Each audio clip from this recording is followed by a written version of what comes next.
The credit card statement lay open on my kitchen table like a wound that wouldn't heal. $17,000. Wedding flowers, catering deposits, venue fees, all charged to the card I'd foolishly added Zoe to for emergencies 3 years ago. My daughter's wedding expenses, paid with my teacher's pension and the small inheritance from Donald's life insurance. I traced my finger along the itemized charges, each one a small betrayal. Enchanted Gardens florist, $3,200. Bella Vista reception hall, $8,500. Morrison's catering, $4,800. The numbers blurred as my eyes filled with tears I refused to let fall. At 62, I should have known better. I should have learned by now that my children's love came with price tags attached. The house felt cavernous around me, filled with the echoes of a family that had slowly, methodically, erased me from their lives. Donald's reading chair still sat by the window, though he'd been gone 4 years now. I'd kept everything exactly as it was the day he died, partly from grief, partly from the desperate hope that maintaining the familiar would somehow keep me tethered to a time when I mattered to someone. My phone buzzed against the granite countertop. The kitchen island Donald had surprised me with for our 20th anniversary. A text from Zoe. "Hey, Mom. Can you pick up some groceries for us? Running late from wedding stuff. Just the usual. Thanks." The usual. As if I were hired help. As if the $17,000 I'd unknowingly funded her dream wedding with meant nothing. As if I were nothing. I set the phone face down and returned to the statement, running calculations in my head. My monthly pension was $2,800. After the mortgage, utilities, and basic expenses, I had perhaps $400 left each month. At this rate, paying off Zoe's wedding would take me. The front door slammed, followed by the familiar sound of my son Jerry's heavy footsteps. He'd moved back in 6 months ago after his divorce, claiming he needed time to get back on his feet. At 34, Jerry had perfected the art of temporary arrangements that became permanent impositions. "Mom, I need to borrow your car tonight," he called from the hallway, not bothering to come into the kitchen. "Rebecca and I are going to look at that apartment in Riverside." Rebecca. The 26-year-old yoga instructor he'd been dating for 3 months, who treated my home like her personal spa retreat. She did her meditation practices in my living room, leaving crystals and sage burning that triggered my allergies. When I'd gently mentioned it, Jerry had accused me of being unwelcoming and stuck in the past. "Jerry?" I called back, my voice steady despite the rage building in my chest. "Can you come here, please?" He appeared in the doorway, already irritated. His dark hair was disheveled, and he wore the expensive jeans I'd bought him for Christmas, back when I thought gifts might bridge the growing distance between us. "What's up? I'm kind of in a hurry." I gestured to the credit card statement. "Did you know about this?" Jerry's eyes flicked to the papers, then away. A tale I'd learned to read when he was 10 years old and stealing cookies from the jar. "Know about what?" "Your sister charged $17,000 to my credit card for her wedding." A pause, then a shrug that made my blood run cold. "Yeah, she mentioned something about that. Look, Mom, it's just money. You can afford it. And Zoe's been so stressed about the wedding." "Just money?" The words came out sharper than I intended. "Jerry, this is my entire emergency fund. It's a loan," he said, examining his fingernails. "She'll pay you back eventually. Besides, you've got the house, your pension. You're fine." I stared at my son, this man I'd raised, whose scraped knees I'd bandaged, whose dreams I'd supported through 2 failed business ventures and a marriage that ended because he couldn't hold a job longer than 8 months, who now stood in my kitchen, in my house where he paid no rent, dismissing my financial security as inconsequential. "Where's Zoe's engagement dinner?" I asked suddenly, changing tactics. Jerry froze. "What?" "The engagement dinner. I haven't received an invitation." "When is it?" Another pause. Longer this time. "Oh, that. Yeah, I think they might have already had it. Like, a small thing. You know how Zoe is about keeping things intimate." The lie hung in the air between us like a physical thing.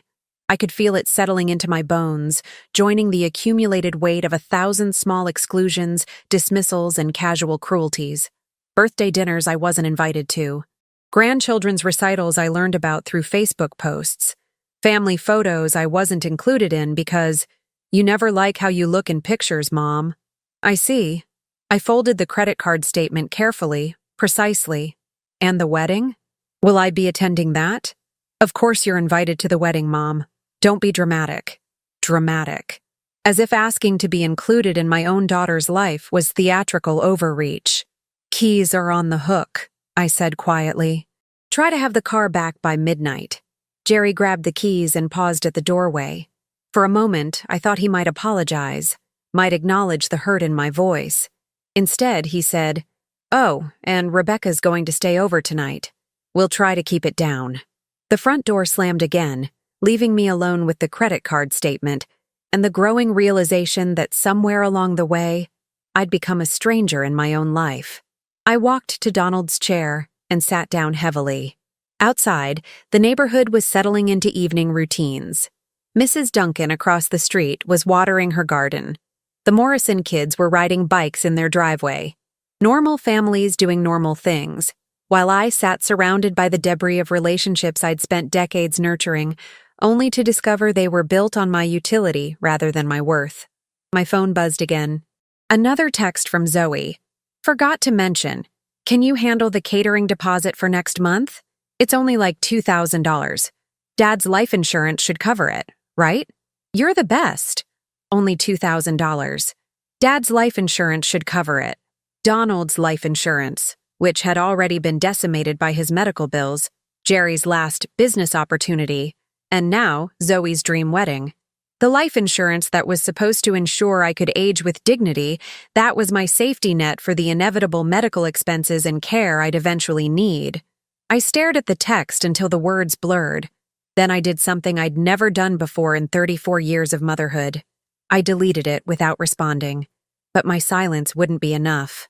I understood that now, sitting in Donald's chair as the last of the evening light filtered through windows he'd love to sit by. Silence was just another form of enabling, another way of saying yes to people who'd forgotten how to hear no. In the growing darkness of my living room, surrounded by the artifacts of a marriage and motherhood that had defined me for so long, I began to plan what would happen next. Because if my children had decided I was valuable only for what I could provide, then perhaps it was time they learned what happened when that value was removed.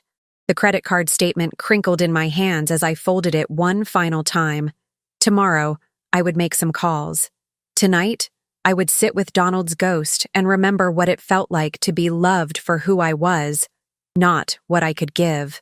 The house settled around me with its familiar creaks and sighs, and for the first time in months, the silence felt like possibility rather than abandonment. The morning light streaming through my bedroom window felt different somehow. Sharper, more purposeful. I'd slept better than I had in months, as if some internal machinery had finally clicked into place. By 7 a.m., I was dressed and ready to begin what I now thought of as my reckoning. My first call was to the credit card company. "I need to report unauthorized charges," I told the customer service representative, my voice steady and clear. "My daughter has been using my card without permission for several months." The woman on the other end was professional, sympathetic even. Yes, they could freeze the card immediately. Yes, they could dispute the charges. Yes, they would begin an investigation. I provided the specific transactions, dates, amounts. $17,000 of unauthorized wedding expenses. "Ma'am, I do need to inform you that if these charges are found to be fraudulent, it may result in criminal charges being filed against the cardholder." "I understand," I said. And I did. Completely. My second call was to my bank. "I'd like to remove someone from my account," I told them. "My son Jerry. He's been an authorized user for 2 years, but I'm revoking that access immediately." The banker was efficient, asking only the necessary questions. Within 10 minutes, Jerry's access to my checking and savings accounts was terminated. The debit card he'd been using for his temporary expenses would be declined by noon. My third call was to my lawyer, Janet Morrison. No relation to the Morrison kids on my street, but a sharp woman in her 50s who'd handled Donald's estate. "Sandy?" Janet's voice was warm but concerned. "It's been a while. What can I help you with? I need to revise my will, I said. Completely. And I need to explore my options regarding some unauthorized credit card use. We scheduled an appointment for that afternoon. By 9 a.m., I was sitting in my car outside Riverside Elementary, where I'd taught third grade for 32 years before retiring. The parking lot was busy with morning drop-offs, and I watched parents hurrying their children toward the building with lunchboxes and backpacks, the same daily ritual I'd witnessed for decades. My phone rang. Zoe. I let it go to voicemail. It rang again immediately, then again. On the fourth call, I answered. Mom, thank God. Zoe's voice was frantic. Something's wrong with your credit card. The florist called saying the payment for the centerpieces was declined. I tried calling them back, but the card has been frozen, I said calmly. What? Why? Mom, the wedding is in 6 weeks. We have vendors who need to be paid. The final payment for the venue is due Friday. I'm aware of the timeline, Zoe. A pause. Then her voice changed, taking on the wheedling tone she'd perfected as a teenager. Mom, come on. Whatever's wrong with the card, we can fix it. Just call them and tell them it's okay. These are legitimate charges. Are they? I asked. Because I don't recall authorizing $17,000 in wedding expenses. You said I could use the card for emergencies. The wedding deposits were emergencies. If we didn't pay them, we'd lose the venues, the vendors. Your wedding is not my financial emergency, Zoe. The silence stretched between us. I could hear her breathing, calculating, trying to find the right combination of words that would make me capitulate as I always had before. Mom, you're being unreasonable. This is my wedding. Your only daughter's wedding. Don't you want me to be happy? The question that had controlled me for 34 years. Don't you want me to be happy? Don't you want us to succeed? Don't you love us enough to help?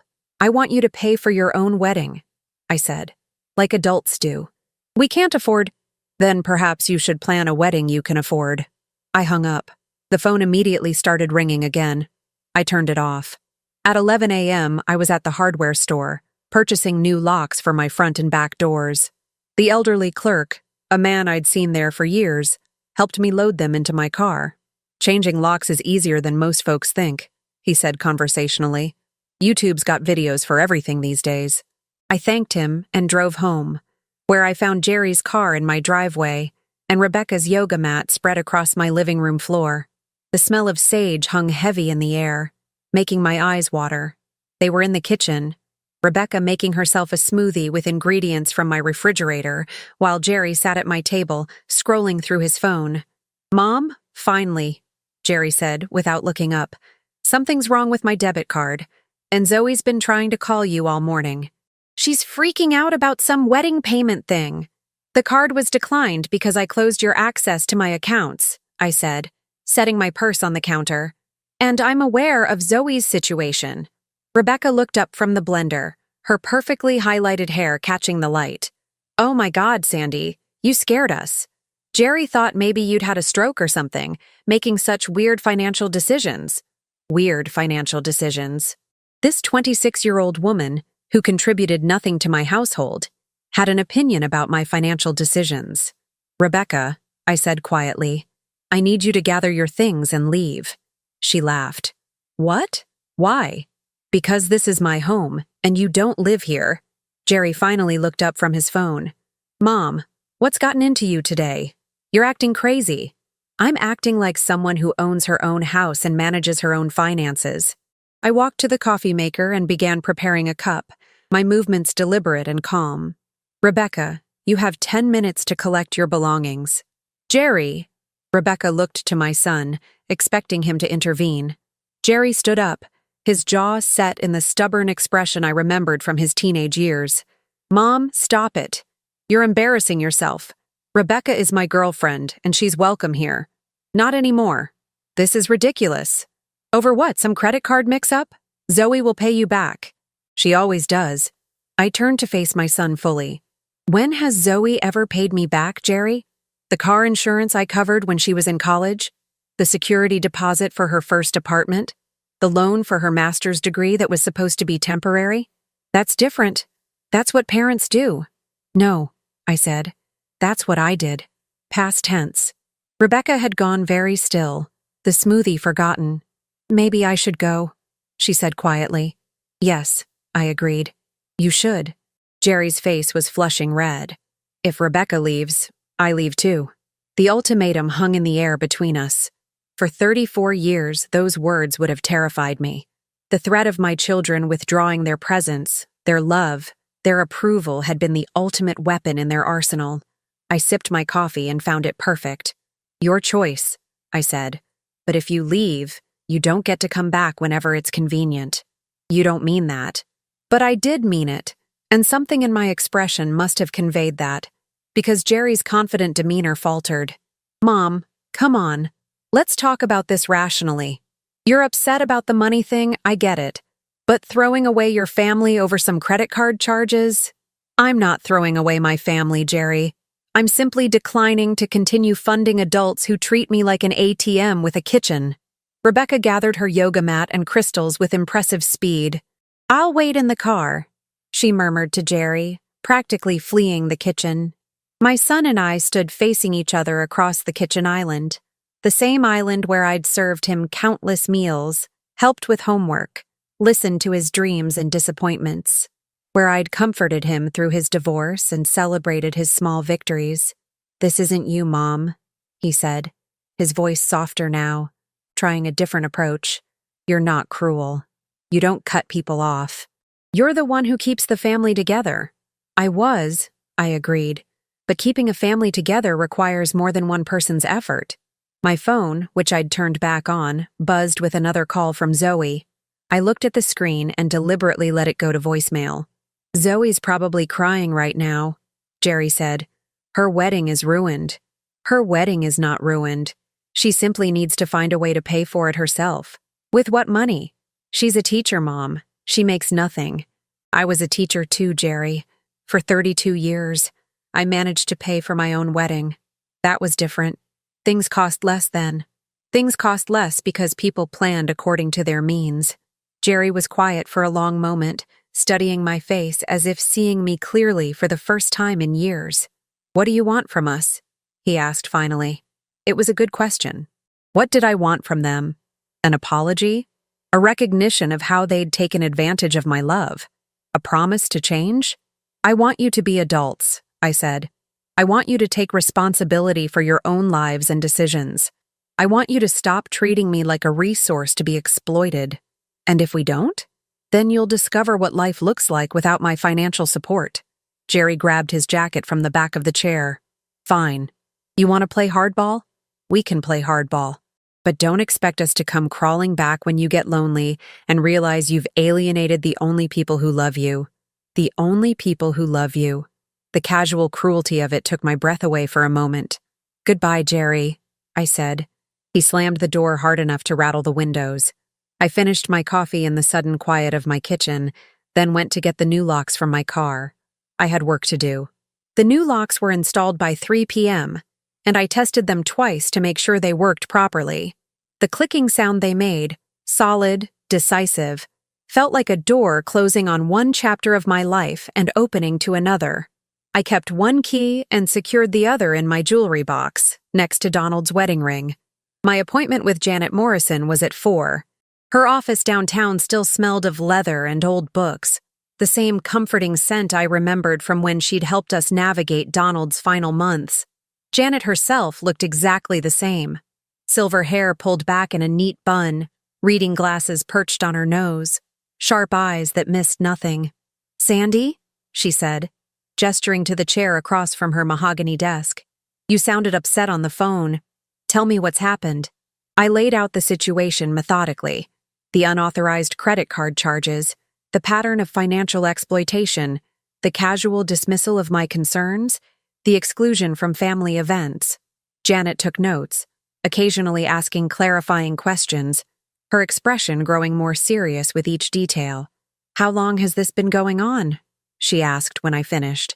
Years, I admitted, but it's escalated since Donald died. I think they see me as, I searched for the right words, as a resource rather than a person.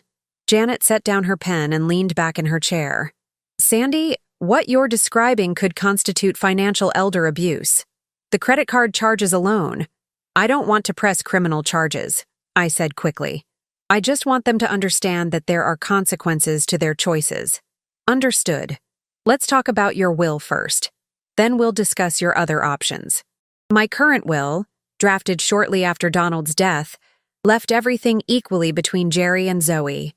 The house, my retirement accounts, Donald's life insurance policy, all split down the middle, with Jerry as the executor. I want to change everything, I told Janet. I want to leave the house and half my assets to charity. The children can split what remains of my retirement accounts, but only after they've repaid what they've taken from me over the years. Janet made notes. Which charities? The Literacy Foundation where I used to volunteer, the animal shelter, maybe something for elderly people who don't have family support. The irony wasn't lost on me. And you want to change the executor? Yes, you, if you're willing. Janet nodded. I am. Now, regarding the credit card situation, the bank will likely recover most of those charges. But Sandy, I need to ask, are you prepared for the fallout? Your children aren't going to take this quietly. As if summoned by her words, my phone rang. Zoe again. I declined the call. They've been calling all day, I said. Jerry has already moved out, taking his girlfriend with him. He seems to think I'll change my mind when I get lonely. Will you? The question hung in the air. Would I?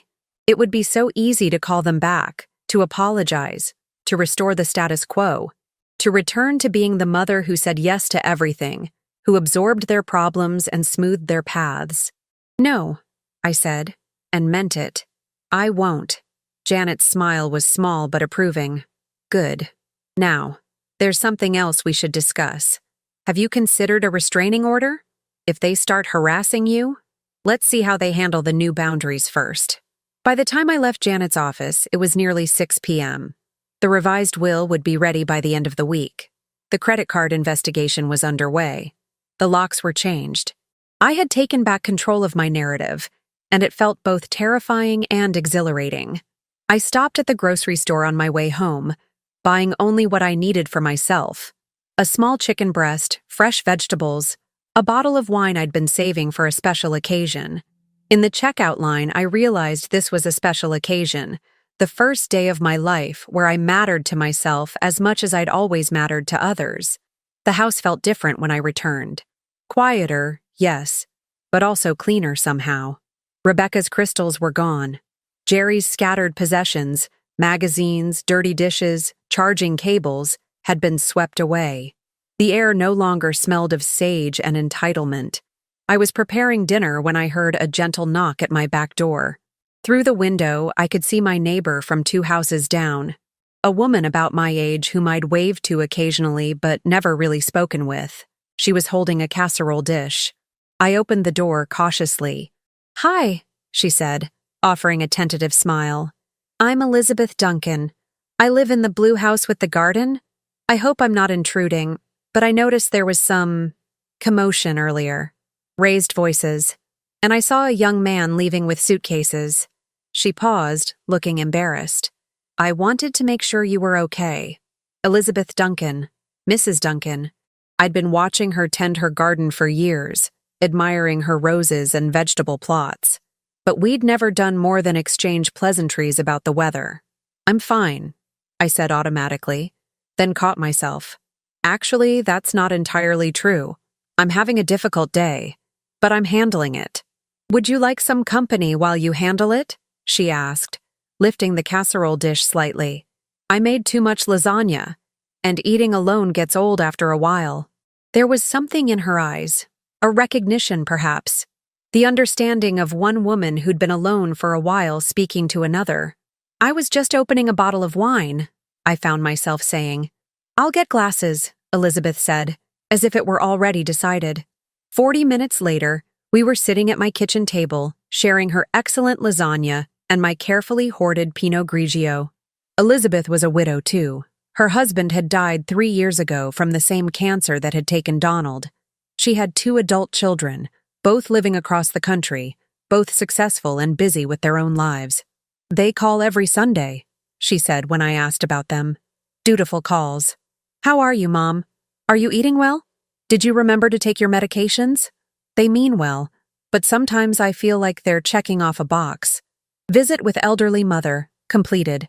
At least they call, I said, then immediately felt disloyal for the comparison. Your children don't call?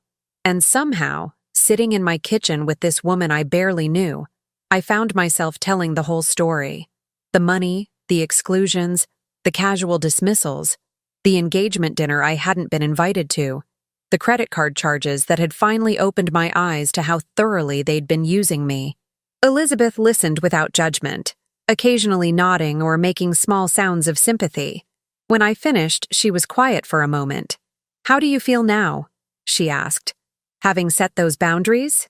Terrified, I admitted, and relieved, and guilty for feeling relieved. The guilt will fade, Elizabeth said with certainty. The relief will grow stronger. How do you know?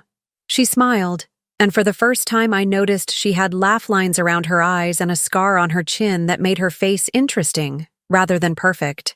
Because I went through something similar with my sister. Not money, but emotional manipulation.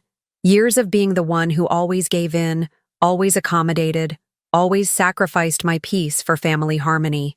Finally, I stopped. Cut contact completely. Do you regret it? I regret how long it took me to do it.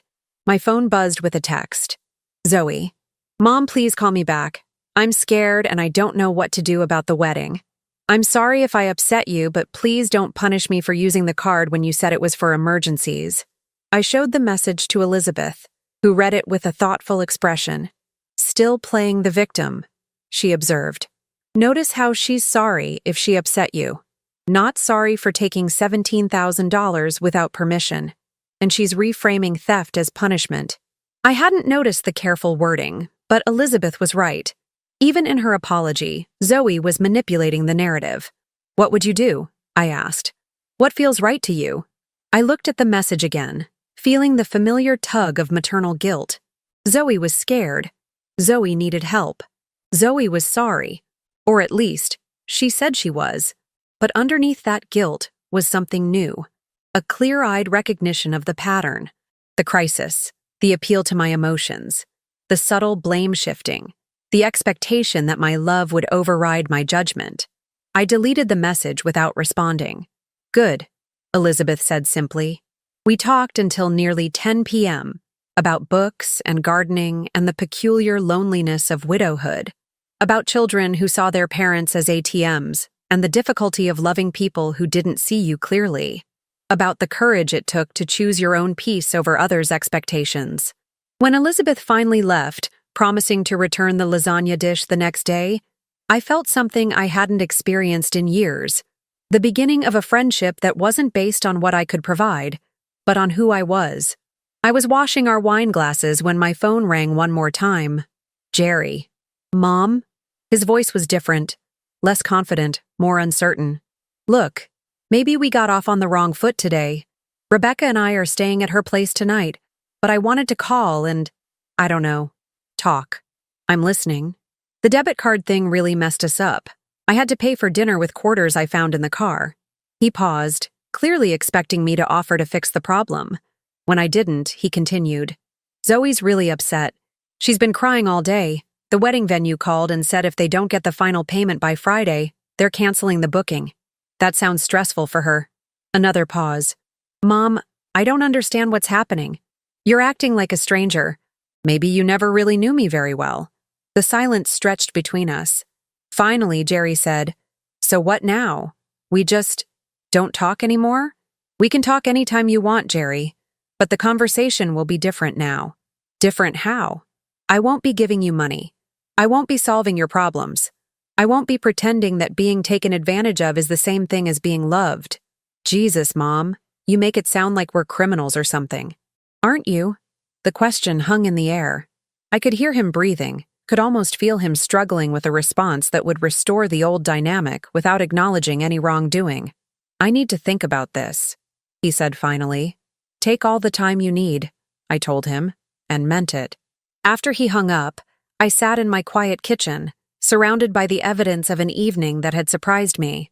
2 wine glasses, the lingering scent of Elizabeth's homemade lasagna, the sense that perhaps there was life beyond the boundaries I'd always accepted. Tomorrow would bring new challenges. Zoe would escalate her appeals. Jerry would try different tactics. They would involve other family members, mutual friends, anyone who might pressure me to return to my former role. But tonight, for the first time in years, I went to bed feeling like I was exactly where I belonged. The siege began on Thursday morning. I woke to find Zoe's car in my driveway and my daughter sitting on my front porch, still in yesterday's clothes, mascara streaked down her cheeks. Through the window, I could see she'd been crying for hours. I made coffee and toast, took my time getting dressed, and finally opened the front door at 8:30. "Mom?" Zoe's voice was hoarse. "I've been here since 5 a.m. We need to talk." "Good morning, Zoe. You look terrible." She struggled to her feet, swaying slightly. "I didn't sleep. I can't eat. The wedding is ruined, and I don't understand why you're doing this to me." "I'm not doing anything to you," I said calmly. "I'm simply not doing things for you anymore." The venue canceled. They called yesterday afternoon. The final payment was due, and when they couldn't process it, she dissolved into fresh tears. 2 years of planning, Mom. 2 years. And now we have nothing. I studied my daughter's face, really looked at her, perhaps for the first time in months. At 31, Zoe still had the ability to make herself look like a wounded child when she wanted something. Her fiancé, David, a decent man from what I knew of him, probably had no idea how skilled she was at emotional manipulation. "What does David think about all this?" I asked. "David doesn't know," she said quickly. "I haven't told him about the money problems. He thinks everything's paid for.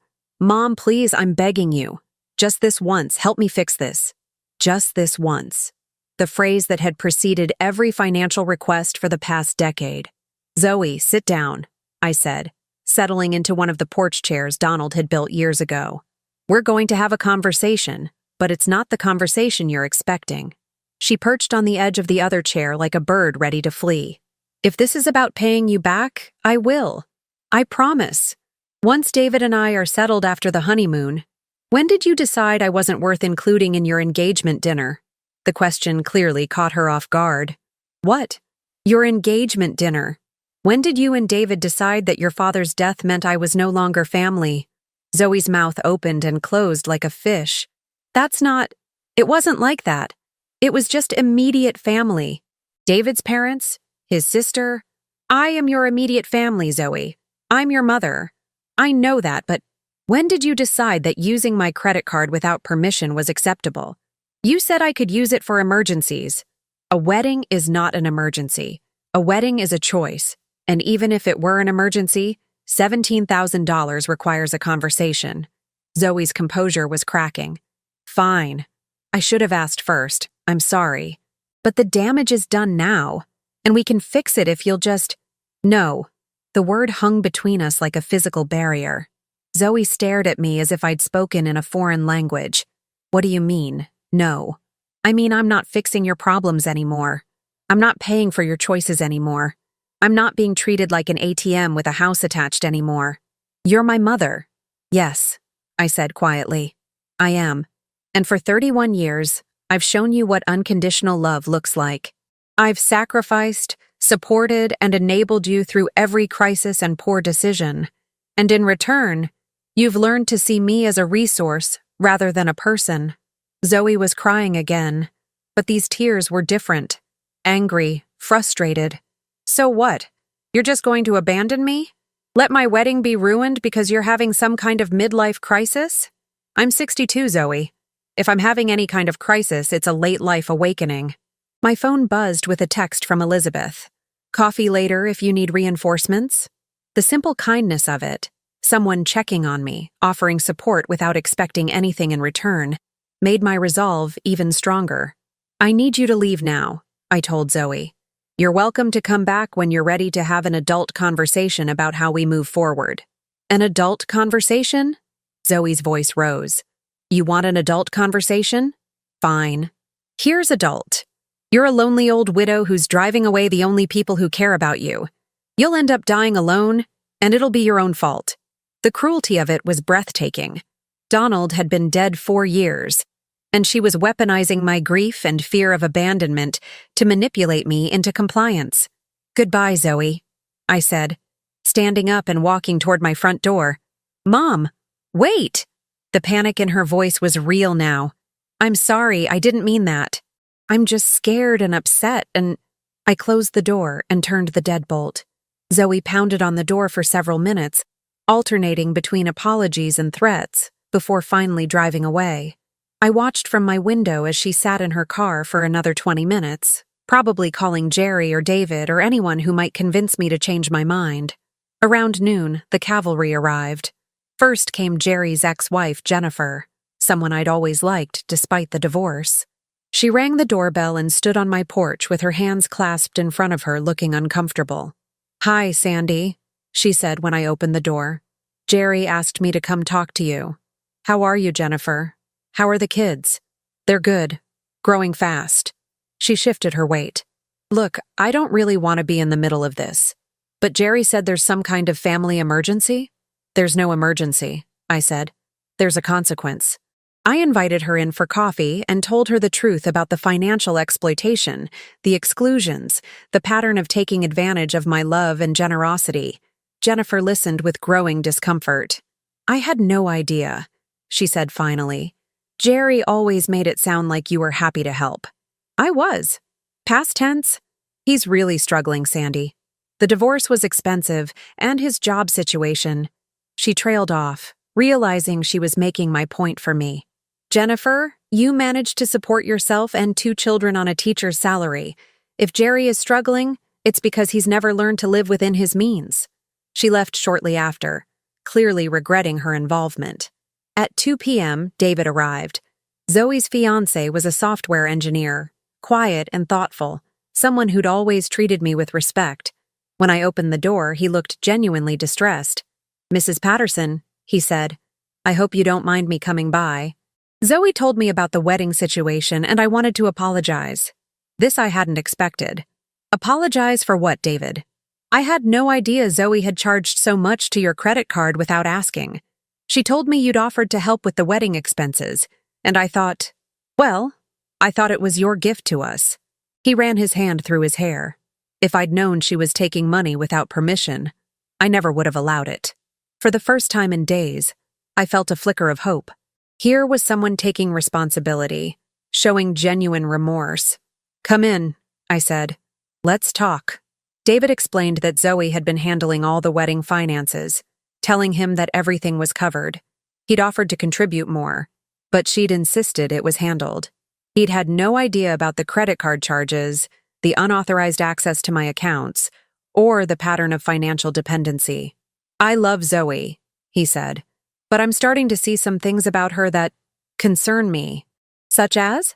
"The way she talks about you sometimes, like you're supposed to solve all her problems. And when I suggest we should pay our own way or maybe have a smaller wedding, she acts like I'm being unreasonable." He paused. "Is this why you weren't invited to the engagement dinner?" My heart clenched. "You noticed that?" "I asked Zoe about it. She said you were busy that weekend, that you'd declined to come. But something about her answer felt off. I told him the truth about that, too. About learning from Jerry that I'd been excluded, about the pattern of being left out of family gatherings, about being made to feel like an inconvenience in my own daughter's life. David's face grew increasingly troubled. "Mrs. Patterson, I'm so sorry. I had no idea. If I'd known, I would have insisted you be included." "What will you do now?" I asked. "I don't know," he admitted. "Zoe's been talking about eloping to Vegas, using our savings. But honestly, I'm starting to wonder if this is the right time for us to get married. If we can't communicate honestly about money and family," he shrugged helplessly. After David left, I called Elizabeth. She came over within an hour, carrying a bottle of wine and a bag of Chinese takeout. "Rough day?" she asked, surveying my face. "Educational day," I said. "I'm learning exactly who my children are when they can't get what they want from me." We were halfway through dinner when my phone rang. Jerry.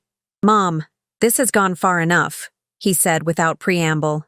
"Zoe's a mess, her fiancé is asking questions, and you're destroying the family over money."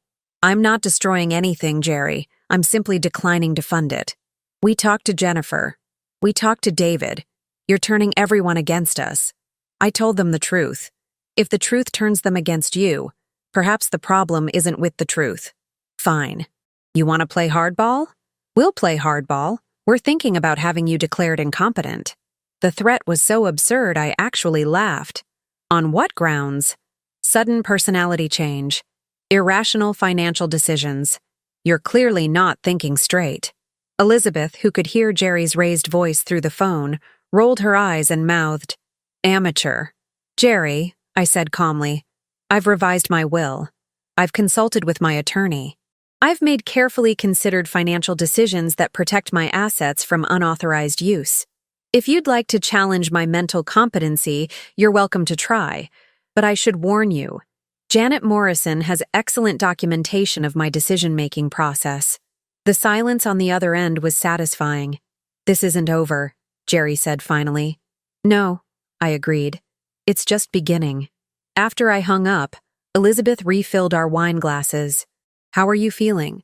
"Like I'm standing at the edge of a cliff," I admitted. "Terrified, but also free." "The terrified part will fade," Elizabeth assured me. "The free part will grow stronger." "How long did it take with your sister?" "About 6 months before the guilt stopped being overwhelming. A year before I stopped jumping every time the phone rang." She paused. "But Sandy, I need to ask, are you prepared for the possibility that they might not come around? That this might be permanent?"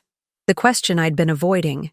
Was I prepared to lose my children forever, rather than return to being their emotional and financial safety net?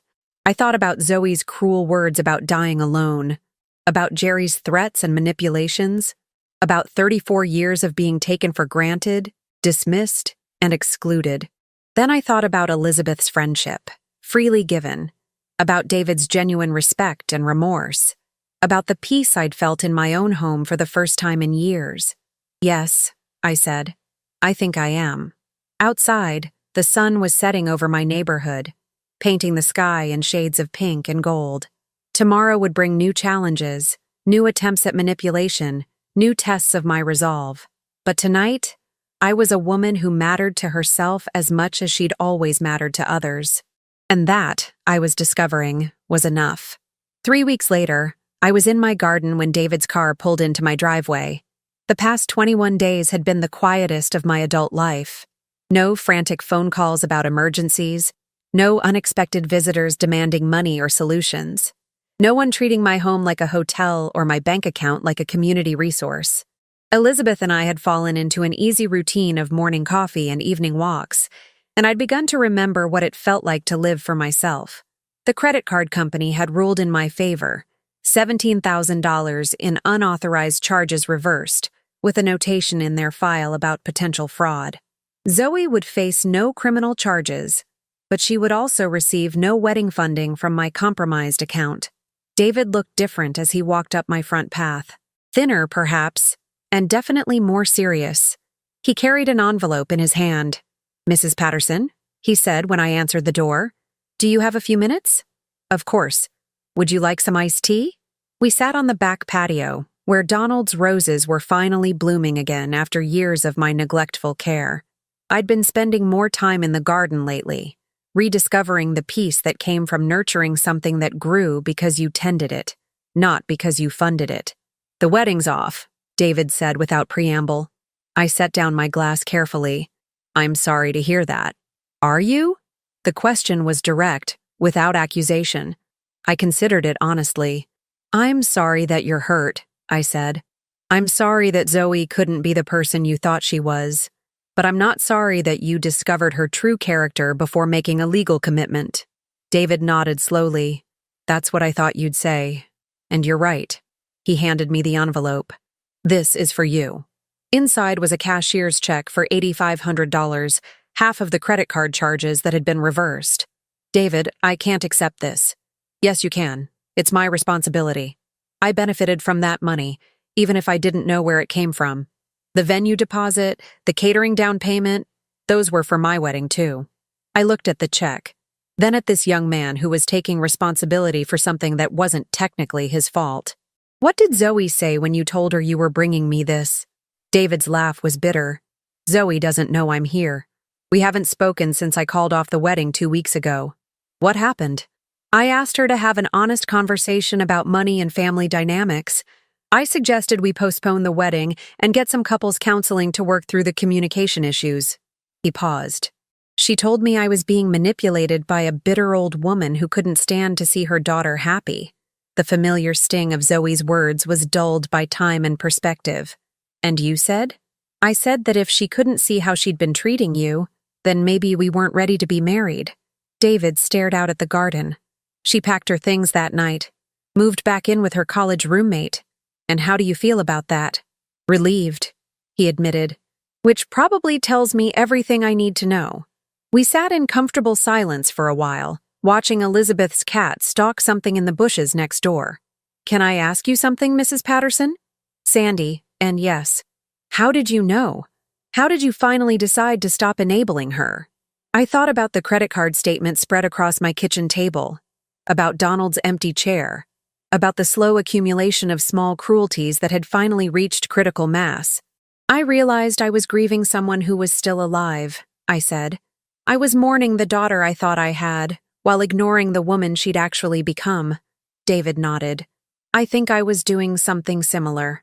After he left, I sat alone on the patio with his check in my hands. It represented more than money. It was acknowledgement, respect, responsibility. Everything my own children had failed to offer. My phone rang. Elizabeth. How did it go with David? She asked. How did you know he was here? I may have been watering my plants near the fence, coincidentally. I laughed. It went well. He's a good man. And Zoe? Is about to learn what life looks like without a safety net. That evening, I was reading on the porch when a car I didn't recognize pulled up. Zoe got out of the passenger side, followed by a woman about her age. The college roommate, I assumed. Zoe looked different. Her hair was pulled back in a messy ponytail, her clothes wrinkled. The polish of her previous visits had been replaced by something rawer, more desperate. Mom, she said, stopping at the bottom of the porch steps. We need to talk. Good evening, Zoe. Hello, I said to her companion. This is Melissa, Zoe said impatiently. Look, I know you're mad at me, but this has gone too far. David's gone. The wedding's off. I'm basically homeless. You're staying with Melissa. Melissa's couch, in a studio apartment. Mom, I need to come home. There it was. The inevitable conclusion to her string of poor decisions and burned bridges. When everything else failed, return to the mother you'd systematically excluded and exploited. No, I said. What do you mean, no? I mean this isn't your home anymore.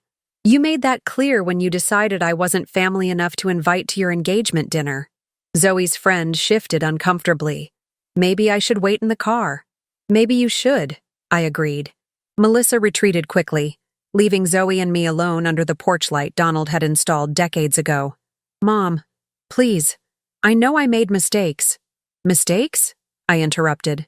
Zoe, you stole from me. You lied to your fiancé about it. You excluded me from family events while expecting me to fund your lifestyle.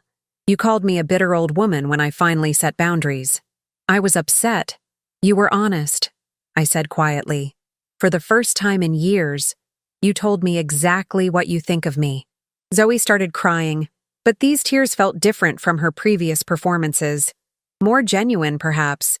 Or maybe I'd simply become immune to the manipulation.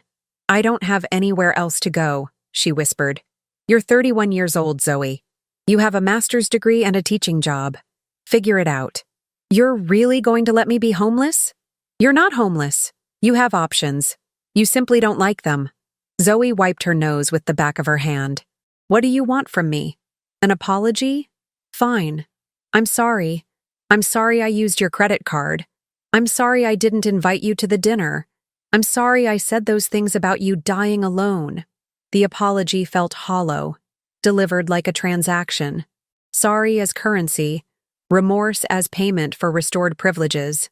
What are you sorry for, Zoe? I just told you. No, you told me what you did. I'm asking what you're sorry for. She stared at me, clearly confused by the distinction. I don't understand what you want me to say. I want you to understand the difference between regretting consequences and regretting choices. Between being sorry you got caught and being sorry you hurt someone. You're playing word games. I'm trying to have a conversation with my daughter, but I'm beginning to think that person doesn't exist anymore. The truth of it settled between us like dust. Zoe opened her mouth to argue, then closed it. Some part of her, buried beneath years of entitlement and manipulation, seemed to recognize the accuracy of my assessment. So what now? She asked finally. We just don't have a relationship anymore? We can have a relationship, I said, but it will be different. It will be based on mutual respect rather than financial dependency. It will require you to treat me like a person rather than a resource. And if I can't do that, then you've answered your own question. Zoe stood there for a long moment, clearly struggling with concepts that should have been basic to any healthy relationship. Finally, she turned and walked back to Melissa's car without another word. I watched them drive away, feeling something I hadn't expected. Peace. The next morning, Jerry called. Zoe told me what happened last night, he said. Mom, this is insane. She's your daughter.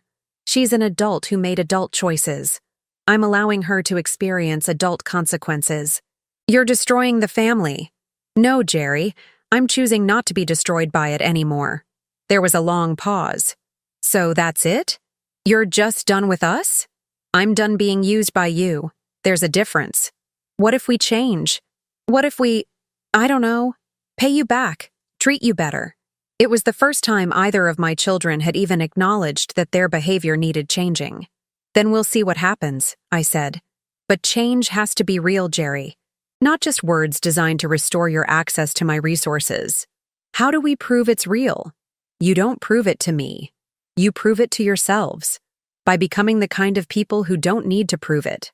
After we hung up, I sat in Donald's chair and looked out at the life I'd built for myself in the weeks since I'd reclaimed my agency.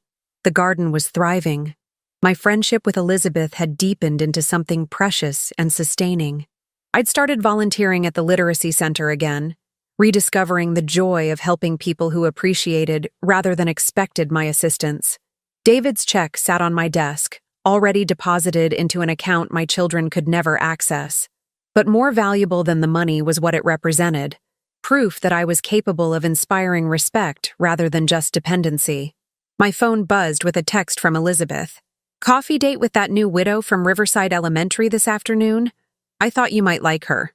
I smiled and typed back, yes. Looking forward to it.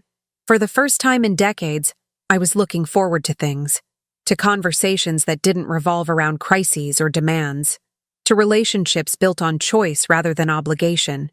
To a future where I mattered to myself as much as I'd always mattered to others. Outside, Mrs. Duncan's roses were blooming, and mine were finally catching up. I had work to do in the garden, friends to meet, books to read, a life to live on my own terms. The siege was over. I had won. Not by defeating my children, but by refusing to defeat myself for their convenience any longer. In the end, the greatest victory was the simplest one, remembering that I was worth more than what I could provide, and having the courage to live accordingly. The afternoon sun streamed through Donald's favorite window, and for the first time since his death, the light felt like a beginning rather than an ending.